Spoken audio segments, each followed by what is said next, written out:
السلام علیکم سامعین کرام، میں ہوں سید ذیشان حیدر۔ جی سامعین، آج ہمارے معاشرے کے اندر شدت پسندی اور برداشت کا کم ہونا دونوں بڑے اہم مسائل ہیں۔ آج ہم بات کریں گے کہ یہ ایسا ہمارے سوسائٹی میں کیوں ہو رہا ہے اور اس کا سدباب کیسے کیا جا سکتا ہے۔ تو اس کی میرے نقطہ نظر سے تین سورسز ہیں جو کہ رویوں کو ڈیفائن کرتی ہیں ایک کسی بھی معاشرے کے اندر۔ وہ آپ کی تعلیم ہے، آپ کے پیرنٹس ہیں، یعنی کہ جیسے آپ کی براٹ اپ کی گئی، اور تیسرا آپ کا میڈیا ہے، ذرائع ابلاغ آپ کو آپ کی پرسنالٹی ڈیولپمنٹ کے اندر بڑا اہم کردار ادا کرتے ہیں۔ اب اگر آپ پاکستانی نصاب کا، پاکستانی ایجوکیشن سسٹم کا تھوڑا سا جائزہ لیں تو آپ کو اندازہ ہوگا کہ ہماری کتابوں میں سوشل سائنسز کی پر توجہ نہیں دی جاتی۔ پرائمری سے لے کے آپ دیکھیں تو ہمارا جو زیادہ تر جو اردو میڈیم خاص طور پہ، وہاں پہ ہمارے سوشل سائنسز جو ہیں ہم اپنے ہی کلچر تک محدود کر لیتے ہیں۔ دیکھیں، سوشل سائنسز کا بنیادی جو مقصد ہوتا ہے وہ ڈپینڈ نہیں کرنی چاہیے ایک مخصوص کلچر تک۔ ہم جس کلچر میں رہتے ہیں وہ تو ہم جانتے ہیں، ہم دیکھتے ہیں، لیکن ہمیں ضرورت اس چیز کی ہوتی ہے، جاننے کی ہوتی ہے جو ہمارے کلچر میں نہیں ہے، کہ ہمارے کلچر سے ہٹ کر دوسرے معاشرے، دوسری سوسائٹیز، اتنی بڑی دنیا ہے، وہاں پر لوگ کیا، ان کے رہن سہن کیسے ہیں، ان کی عادتیں کیا ہیں، ان کی بلیفز کیا ہیں، ان کے نظریات کیا ہیں، اور وہ ایسے نظریات کیوں ہیں، یہ سب بات پیچھے جاننا ضروری ہے۔ اس کو جاننے کے بغیر اگر آپ کسی بچے کی پرورش ہوتی ہے اور وہ بڑا ہوتا ہے، مقصد اگر اس کو بتایا جاتا ہے جی کہ جو کانٹے کے ساتھ کھاتا ہے وہ بندہ بہت ہی برا ہوتا ہے، اور شاید ویسے محلے میں، ایسے علاقے میں رہتا ہو جہاں پہ سب کے عقائد اسی طرح کے ہوں، سوچ اسی طرح کی ہو، اور وہ بڑا ہو جاتا ہے، بڑا ہونے کے بعد وہ کسی اور ایسی جگہ پر چلا جاتا ہے جہاں پر تمام لوگ ہی کانٹا، چھری وغیرہ استعمال کرتے ہیں، اور پھر جب ان کو وہ ملتا ہے، بات چیت کرتا ہے، اس کو اندازہ ہوتا ہے کہ یار یہ کانٹے کا اچھے یا برے ہونے سے تعلق نہیں، یہ بس ایک کلچر کا حصہ ہے، یا اس کے کچھ اور کنوٹیشن ضرور ہیں، لیکن اسے آپ کسی منسوب نہیں کر سکتے کہ یہ برا انسان ہے۔ تو یہ مقصد کہنے کا یہ ہے کہ ہمیں اس بات کا، ہمارے جو نظریات ہوتے ہیں جن سے ہم بڑے ہوتے ہیں، ان کے صحیح یا غلط ہونے کے بارے میں ہم تبھی کچھ اندازہ لگا سکتے ہیں جب ہم مخالف یا مختلف سوسائٹی کے جو طور طریقے ہیں ان کو مطالعہ کریں، اس سے کمپیریزن کریں۔ اب جس طرح کہ آپ ہمارے دیکھیں کہ ہمارا جو او لیول سسٹم ہے وہاں، یا پھر جو انگلش میڈیم سے یا ان سکولوں سے بچے پڑھ کر بڑے ہوتے ہیں جہاں پر جو سوشل سائنسز کے اندر وہ دیگر جو ہے فلسفے، کلچرز، ریلیجنز ایٹسٹرا ایٹسٹرا کی بارے میں انفارمیشن دیتے ہیں، سمجھاتے ہیں کہ وہاں لوگ ایسا کرتے ہیں، کیوں کرتے ہیں، اور فلسفی کے بارے میں بتاتے ہیں کہ مختلف فلاسفرز دنیا میں جو ہیں ان کی کیا فلسفی تھی زندگی کے بارے میں، انسان کے بارے میں، اور وہ کن کن علاقوں سے بلانگ کرتے تھے۔ مختلف سائنٹسٹ جو بڑے بڑے ہیں سب، چاہے وہ مسلم تھے، نان مسلم تھے، ایتھیسٹ، جو بھی تھے، ان کی کنٹریبیوشنز بتاتے ہیں، ان کی لائف سٹائل بتاتے ہیں، اور ان بیسک سائیکالوجی کے بارے میں بھی تھوڑا بہت ان کو بتایا جاتا ہے وہاں پر، جو کہ بے شک کم ہے لیکن تھوڑا بہت آئیڈیاز دیا جاتا ہے۔ تو اس طرح وہ ان کو سمجھ میں آتی ہے کہ جو دوسرے ممالک میں لوگ رہتے ہیں، جو کہ ان کے نظریات ایسے کیوں ہیں، ہم سے مختلف کیوں ہیں، کیا اتنے سب لوگ سب ہی بالکل ہی برے انسان ہیں؟ قطعاً ان کو اندازہ ہوتا ہے کہ نہیں، ان میں اس طرح ٹالرنس پیدا ہو جاتی ہے، اور وہ سمجھنے کے لیے صلاحیت، دوسرے کا یا مخالف کلچر رکھنے والے یا سوچ رکھنے والے بندے کا جو نقطہ نظر کو سمجھنے کی صلاحیت ہے اس میں ڈیولپ ہو جاتی ہے۔ انفارچونیٹلی ہمارے جو ایجوکیشن پہ کام نہیں کیا گیا، ہمارے نصاب پہ کام نہیں کیا گیا، اور سب سے ہماری دردناک کی سٹوری ہے جی، اس ملک کے اندر جمہوریت کو جب بھی ڈیریل کیا گیا اور مارشل لاء لگایا گیا تو مارشل لاء کا جو جتھے، جو جنتا جو وہاں پر جو ہے قابض ہوئی آ کر حکومت، اس نے اپنا ایجنڈا ایک فارورڈ کیا۔ افغانستان میں ان کو جو ہے یہاں سے بچے بھیجنے تھے، انہوں نے مدارس میں مخصوص تعلیم دلوا کر ان کو ذہنی طور پہ تیار کیا گیا، اور پھر ان کو سپورٹ بھی دلوانی تھی باقی ملک کے لوگوں سے، ان کو ایکسیپٹیبل بنانا تھا کہ یہ ٹھیک کرنے جا رہے ہیں، تو ان کو بھی ایک خاص ایجوکیشن جو ہے کہ پیٹرن پہ چلایا گیا۔ تو اس طریقے سے ان کی ذہن سازی کی گئی، اور پرتشدد جو جذبات تھے، جو خیالات تھے، اس کو ایکسیپٹیبل بنا لیا گیا، اور اس طرح بنا دیا گیا جیسے وہ کامن کلچر ہے، تو نارمل سی بات ہے، یہ بنیادی بات بنا کر سامنے پیش کر دیا گیا، اور اس کے اوپر تنقید کرنے والے کو کبھی کیا مختلف قسم کے، کبھی ٹیررسٹ، تو کبھی ایجنٹ، اور کبھی پتہ نہیں مذہبی قسم کے جو ہے اس کے ساتھ القابات لگا کر اس کو جو ہے ٹارگٹ کیا گیا. تو پھر آہستہ آہستہ آپ کی تعلیمی سسٹم میں سے وہ ٹیچرز، وہ اساتذہ جو کہ متعدد قسم کی ذہنیت رکھنے والے تھے اور وہ اپنا ویژن براڈ رکھتے تھے، ان کے لیے سسٹم میں ایگزسٹ کرنا مشکل ہوتا گیا. مذہبی یا شدت پسندانہ یا مخصوص سوچ رکھنے والی سیاسی جماعتوں کو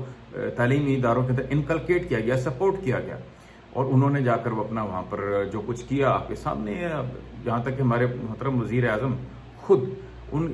پنجاب یونیورسٹی میں اسی طرح کی ایک جماعت کے ہاتھوں تشدد کا سامنا کر چکے ہیں. تاریخ گواہ ہے، گوگل کیجیے، آپ کے سامنے آ جائے گا کیسے ایک مذہبی اسٹوڈنٹ جماعت نے خان صاحب کے اوپر تشدد کیا تھا. بہرحال یہ ساری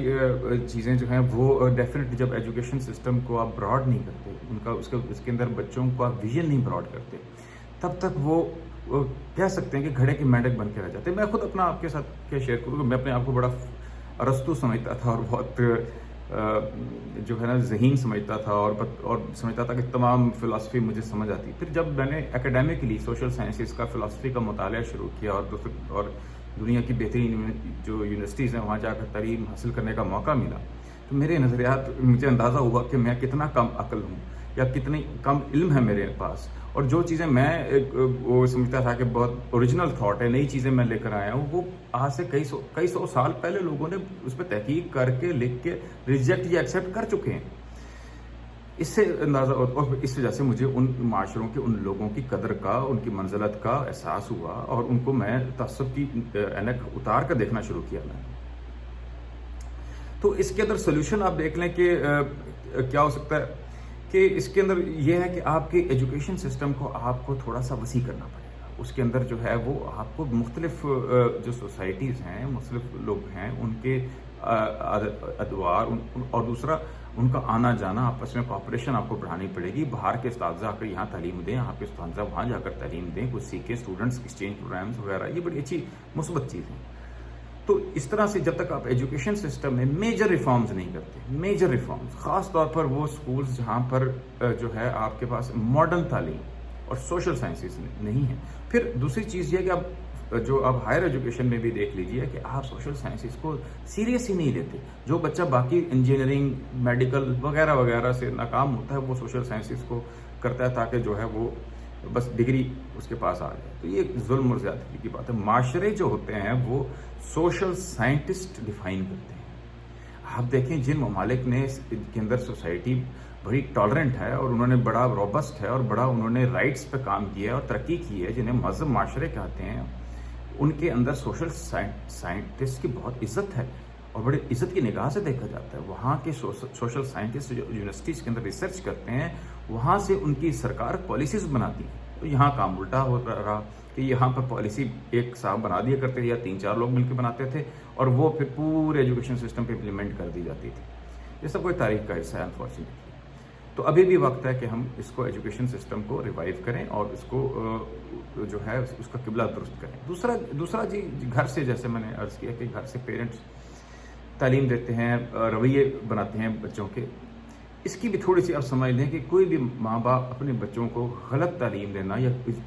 تشدد بنانا، برا انسان نہیں بنانا چاہتے. وہی ان کو آگے پاس آن کرتے ہیں جنہیں وہ صحیح سمجھتے ہیں. اور وہ کیونکہ آپ دیکھ لیں کہ 80 کی دہائی سے لے کے 70 کی دہائی، 80 کی دہائی سے لے کے آن ورڈز انفارچونیٹلی اس ملک کے معاشروں کے ادوار اور ان کی باقیات کے ٹارگٹ رہے ہیں. تو ان کی ایک مخصوص ذہن سازی ہو چکی ہے. اب بچے جو ہیں ان سے مخالف سوچ بھی رکھیں تو ان کے لیے کچھ چیزیں ہضم کرنا مشکل ہوتی ہے.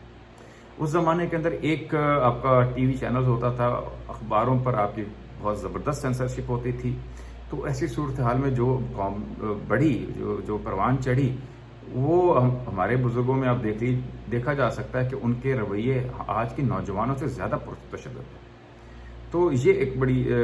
یہ وہ وجہ ہے کہ ہمارے معاشرے کے اندر جو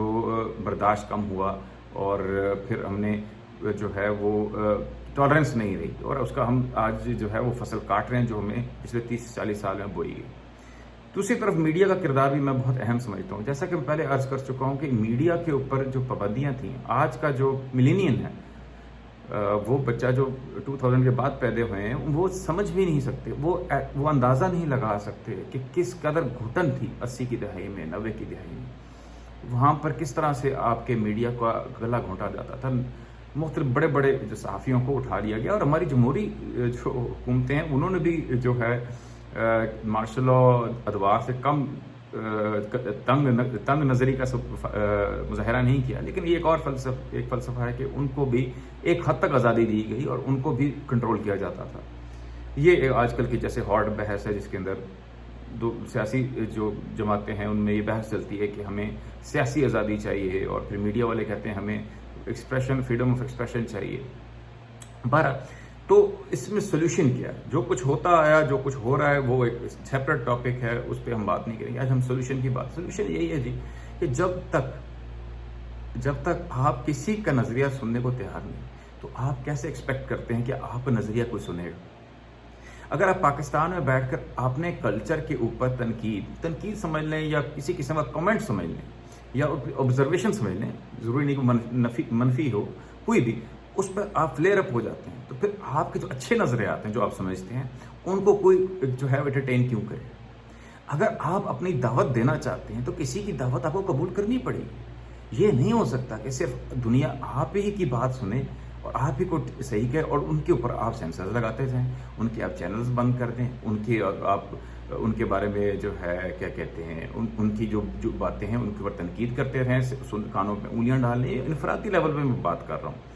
تو، اور لیکن آپ اگر بیٹھیں اور آپ کوئی بیان جاری کریں تو سارے سبحان اللہ کہیں، ایسے نہیں ہو سکتا۔ آپ کو یہ دونوں طرف آپ کو اپنے نظریات پر اعتماد ہونا چاہیے، آپ کو اپنی سوچ پر، اپنے جو فکر پر اعتماد ہونا چاہیے۔ اگر آپ پر اعتماد ہیں تو آپ کو کسی کی بات کہنے پہ ٹینشن نہیں ہونی چاہیے۔ آپ کو معلوم ہونا چاہیے کہ آپ اپنے عقائد پہ قائم رہیں گے، اور اگر آپ کو ڈر ہے کہ کسی کی دلیل یا کسی کی بات سے آپ جو ہے وہ ٹریک سے اپنے ہٹ دیں گے یا اپنے عقائد کو چھوڑ دیں گے، تو پھر غلطی اس میں نہیں، آپ کے عقائد میں ہے۔ تو یہ چیز آپ کو سمجھنے کی ضرورت ہے کہ آپ کو اور اسی طرح اسی کنوکشن کے ساتھ آپ کو اپنی بات آگے کرنی چاہیے، اور عزت اور احترام کا دامن نہیں چھوڑنا چاہیے۔ جب تک ہم اس کو، اگر میں پوری بات کو سم اپ کروں تو اس میں ہمارے ایجوکیشن سسٹم کو جو ہے وہ ریوائول کی ضرورت ہے، اور اس کے اندر بہت زیادہ چینجز کی ضرورت ہے۔ وار فوٹنگ بیسس پہ ہمارے جو پیرنٹس ہیں ان کو بھی تھوڑا سا اپنا ویژن، جو کہ مشکل کام ہے، جو میں سمجھتا ہوں کہ جو ایک چیز لے کر آپ ساری عمر گزری ہو اس میں تبدیلی لانا مشکل کام ہے، لیکن ان کو میں دعوت دوں گا سوچ کی کہ آپ تاریخ دیکھیں تو جب نبی پاک صلی اللہ علیہ وسلم جب اعلان نبوت کیا تھا تو بہت سارے ایسے لوگ موجود تھے جو بڑی ادھیڑ عمر کے تھے، لیکن جب ان کو بات ٹھیک لگی، ان کے دل کو لگی، انہوں نے تنگ نظری کا ثبوت، جنہوں نے تنگ نظری کا ثبوت دیا ابو جہل بن گئے، اور جنہوں نے بات کو مان لی وہ آج ہم انہیں صحابی کہتے ہیں۔ تو یہ جو چیز ہے، اس چیز کو ذہن میں رکھیے گا، اپنا ذہن کھولیے اور صحیح کو صحیح کہنے کی کوشش کیجیے۔ باقی میڈیا کے اندر تو ہم جیسے بیٹھے ہوئے ہیں، اور میڈیا پہ جو لوگ بیٹھے ہوئے ہیں ان کی ذمہ داری بہت زیادہ ہے، اور میں بے شک اس کو جہاد کہیں، اس کو آپ کچھ بھی کہہ دیں، کوئی نیک کام کہہ دیں، کوئی بھی بڑے سے بڑا آپ سمجھ لیں کہ ایکٹ کہہ لیں، تو وہ ان پہ بہت زیادہ ذمہ داری ہے کہ وہ اس وقت جو ہے ان کی الفاظ، ان کی باتیں، ان کی دلائل جو ہیں وہ ہر جگہ موجود ہیں۔ اور پھر ایک اہم بات وہ یہ ہے کہ ہم میڈیا پہ بیٹھنے کے بعد سوچتے ہیں کہ ہم چند سائٹس دیکھ لینے سے یا فلمی یا فکشن دیکھ لینے سے ہمارے علم میں، ہمارے ویژن میں اضافہ ہو جائے گا۔ پیرنٹس سمجھتے ہیں کہ بچہ کیونکہ انٹرنیٹ جانتا ہے تو وہ اس میں علم میں اضافہ ہو رہا ہو، تو یہ ایسے قطع نہیں۔ تعلیم بڑی ضروری ہے، تعلیم کیونکہ اوتھینٹک ہوتی ہے، وہ آپ کو پیمانہ فراہم کرتی ہے جس کے لینس سے آپ میڈیا پر کنٹینٹ کو فلٹر کر سکتے ہیں، کون سی چیز درست ہے اور کون سی غلط ہے، پھر اس آپ کو کنزیوم کر سکتے ہیں۔ لیکن اگر آپ کے پاس ایجوکیشن نہیں ہے پراپر تو پھر جو بھی آپ کے سامنے چارہ ڈالا جائے گا آپ کھانا شروع کر دیں گے۔ تو یہ چیز آپ کو سمجھنے کی ضرورت ہے کہ بغیر تعلیم پہ، بغیر پراپر ایجوکیشن کے لیے آپ کو میڈیا سے فائدے کی بجائے زیادہ نقصان ہونے کا اندیشہ ہے۔ تو سامعین کرام، کافی لمبا ہو گیا ویلاگ، لیکن یہ باتیں کرنا انتہائی ضروری تھی۔ پلیز میرے یوٹیوب چینل کو سبسکرائب کیجیے if you like this vlog. آج تک کے لیے اتنا ہی۔ سید ذیشان حیدر کو اجازت دیجیے، خدا حافظ۔